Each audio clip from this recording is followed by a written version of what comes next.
Абайдың қара сөздері 35-ші сөзі.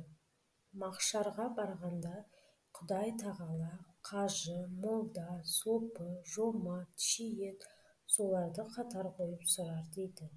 Дүниеде ғиззат үшін, сый-құрмет алмақ үшін қажы болғанды, молда болғанды, сопы болғанды, жомарт болғанды, шейіт болғандарды бір бөлек қояр дейді.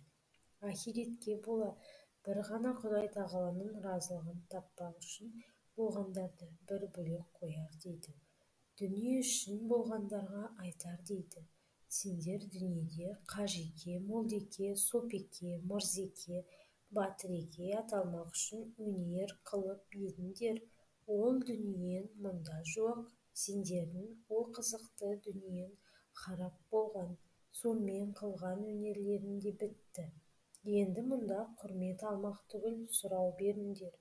Мал бердім, өмір бердім. Не үшін сол малдарыңды, өмірлеріңді бетіңе ахиретті ұстап, дін, ниетін дүниеде тұрып, жұртты алдамақ үшін сарып қылдыңдар деп, ана шын ниетіменен орнын тауып, бір Құдайдың разылығы үшін өнер қылғандарға айтар дейді.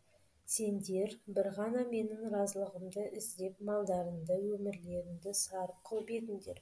Мен разы болдым. Сіздерге лайықты, құрметті орным бар, дайын кіріңдер. Һәм ол разылықтарынан басқа осы махшар ішінде сендердің осы қылғанына өзі қылмаса да іші еріп, ынтық болған достарың табылса, шафағат қылыңдар деп айтар дейді.